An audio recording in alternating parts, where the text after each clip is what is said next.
నమస్తే ప్రేక్షకులకందరికీ నమస్కారం.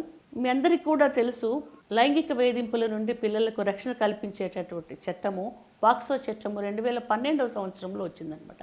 Protection of children from sexual offences act అని చెప్పేసి అంటారు. కాకుంటే పిల్లలు లైంగిక వేధింపులు ఎదుర్కొన్నప్పుడు, అంటే స్కూల్స్లో కానివ్వండి, వ్యాన్స్లో కానివ్వండి, ప్లేగ్రౌండ్స్లో కానివ్వండి, స్కూల్ ప్రెమిసెస్లో కానివ్వండి, ఇంట్లో కానివ్వండి, బంధువుల నుండి, మిత్రుల నుండి లైంగిక వేధింపులు ఎదుర్కొన్నప్పుడు ఆ మైనర్ పిల్లలు చాలా భయపడిపోతారు, అభద్రతా భావానికి లోనవుతారు, చెప్పాలంటే సిగ్గుపడతారు, మెంటల్ డిప్రెషన్కి వెళ్తారనమాట.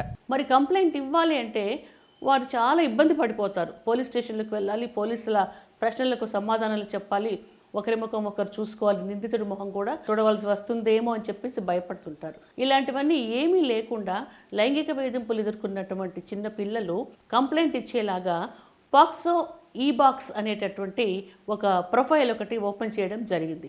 పాక్సో ఈ బాక్స్ అని చెప్పేసి అంటారనమాట.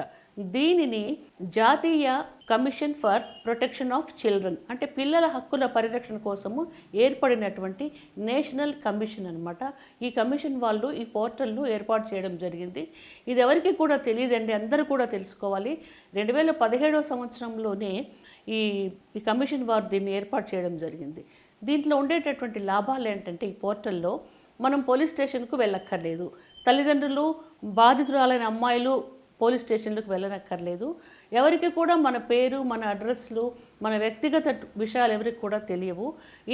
మన ఇంట్లో మనం కూర్చొని ఈ బాక్స్ పోర్టల్ ద్వారా కేసు నమోదు చేసుకోవచ్చు.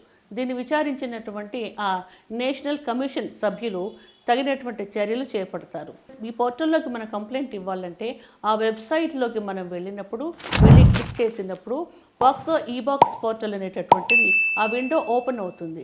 విండో ఓపెన్ అయిన తర్వాత మీరు ఎలాంటి హింసకు లోనయ్యారు, రకరకాల హింసలు ఉంటాయి, వేధింపులు అంటే సెక్షువల్ హెరాస్మెంట్ అంటే వాటి గురించి చక్కటి యానిమేషన్ బొమ్మలు దాంట్లో ఉన్నాయన్నమాట.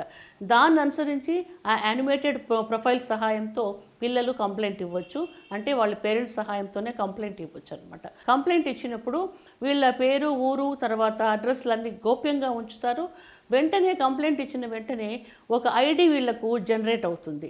ఆ ఐడిని వాళ్ళు గుర్తుపెట్టుకొని ఆ ఐడి ప్రకారము ప్రతిరోజు కూడా, అంటే కొన్నాళ్ళకు ఒకసారి దాన్ని ఎంక్వైరీ చేస్తూ పోతే, ఆ ఐడిని మానిటరింగ్ చేస్తూ పోతే ఆ కేసు ప్రోగ్రెస్ మీకు తెలుస్తుంది. ఆ కేసుని కమిషన్ సభ్యులందరూ కూడా చూసి దానికి తగినటువంటి చర్యలు తీసుకొని ఈ పిల్లలకు న్యాయం జరిగేలాగా చేస్తారు. కాబట్టి ప్రతి ఒక్కళ్ళు కూడా, అంటే బాధితులైనటువంటి చిన్నపిల్లలు ఈ పోక్సో చట్టాన్ని ఉపయోగించుకోవాలని చెప్పేసి అనుకునేటటువంటి పిల్లలు ఈ పోక్సో ఈ బాక్స్ ద్వారా మీకు తగినటువంటి న్యాయాన్ని మీరు పొందవచ్చు. నిర్భయంగా మీరు కేసెస్ నమోదు చేసేటటువంటి అవకాశం ఉంటుంది. ఇదే కాకుండా టోల్ ఫ్రీ నంబర్ కూడా ఉందండి. 1098కి ఫోన్ చేసినప్పుడు ఆ టోల్ ఫ్రీ నంబర్లో మీ కేసు నమోదు చేసుకొని తక్షణ చర్య తీసుకునేటటువంటి అవకాశం ఉంటుంది. కాబట్టి ప్రతి ఒక్కరు కూడా ఈ విషయం గురించి తెలుసుకోండి, గమనించండి. ఓకే.